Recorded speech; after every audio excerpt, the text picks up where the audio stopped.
गणपती बाप्पा मोरया.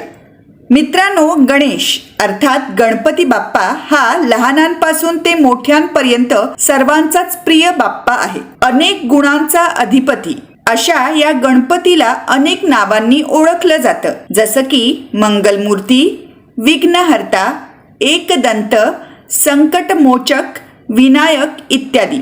आपल्या लाडक्या बाप्पाच्या आयुष्यात अगदी जन्मापासूनच अनेक बोधपूर्ण प्रसंग होऊन गेले, ज्यातून बरंच काही शिकायला मिळतं. तर गणपती बोध कथा या सेगमेंटमधून आपण या कथा व प्रसंग आणि त्या मागील बोध जाणून घेणार आहोत. तर आज आपण बाल गणेश व भगवान शंकर यांच्यातील एक प्रसंग जाणून घेणार आहोत, ज्याचं नाव आहे शिरच्छेद.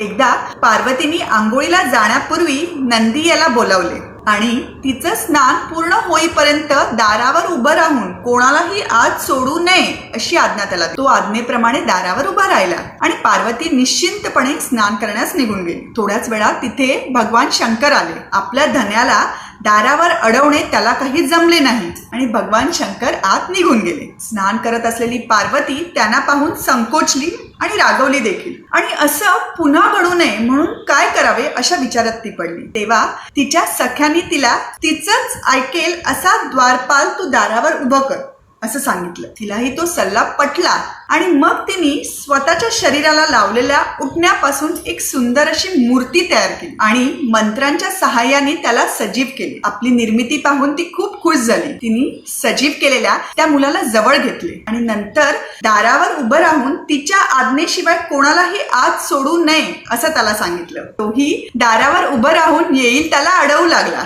थोड्या वेळात तिकडे भगवान शंकर आले. त्या मुलांनी त्यांना देखील अडवले. यावर भगवान शंकर यांनी महाल त्यांचा असून ते पार्वतीचे पती असल्याचं त्याला सांगितलं, परंतु तो काही ऐकेना.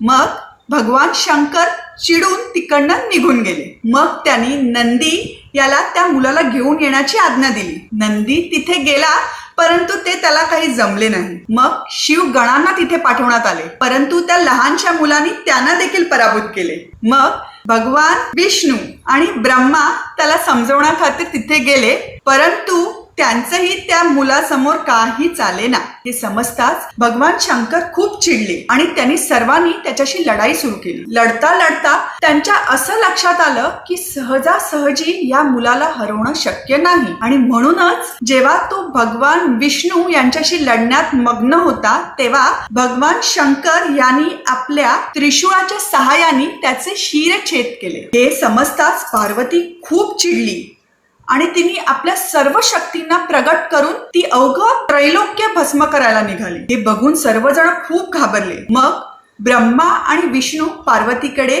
जाऊन तिला समजवायला लागले आणि तिची माफी मागितली आणि तिच्या सर्व शक्तींना आवरण्यास तिला सांगितले. यावर पार्वती त्यांना म्हणाली की जेव्हा तो लहान मुलगा परत जिवंत होईल तेव्हाच मी शांत होईल. मग ब्रह्मा आणि विष्णू यांनी हे सर्व जाऊन शंकराला सांगितले. मग शंकरांनी लगेच आपल्या गणांना उत्तर दिशेला जाऊन प्रथम जो प्राणी त्यांना आढळेल त्याचं शीर आणण्याची आज्ञा दिली. सर्व उत्तर दिशेला निघाले. प्रथम त्यांना एक हत्ती उत्तर दिशेला तोंड करून झोपलेला आढळला. आज्ञेप्रमाणे त्याचं शीर घेऊन ते शंकराकडे आले. मग शंकरांनी ते शीर त्या मुलाच्या शरीराला जोडले आणि मंत्रांच्या सहाय्याने त्यांना पुन्हा जीवनदान दिले. त्याला पुन्हा जिवंत झालेले बघून पार्वती खूप खुश झाली आणि तिने त्या गजवदनाला आपले पुत्र मानले आणि त्याचं नाव गणेश असं ठेवलं. शंकर यांनी देखील आपल्या सर्व गणांचं अधिपत्य त्याला दिलं. मित्रांनो, या कथेत आपण पाहिलं की बाल गणेश द्वारपालच्या रूपात दारावर उभं राहून आपलं कर्तव्य बजावत होता. तेवढ्यात भगवान शंकर तिथे आले, ज्यांना त्यांनी आत जाण्याची परवानगी देण्यास नकार दिला.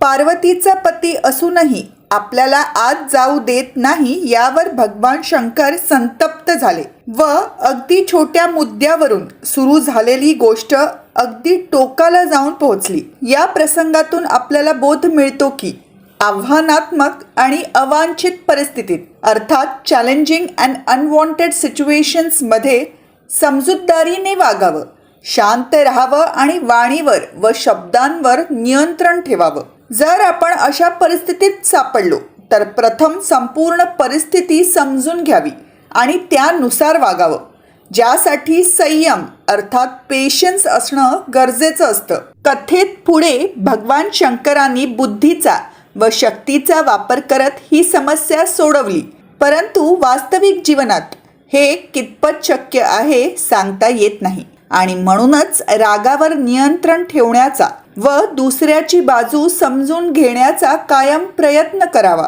तसंच कोणताही विचार करण्या अगोदर अथवा निर्णय घेण्या अगोदर जर आपण दुसऱ्याच्या बाजूने विचार केला किंवा दुसऱ्याला समजून घेण्याचा प्रयत्न केला तर अर्ध्या अधिक समस्या तिथेच सुटतील.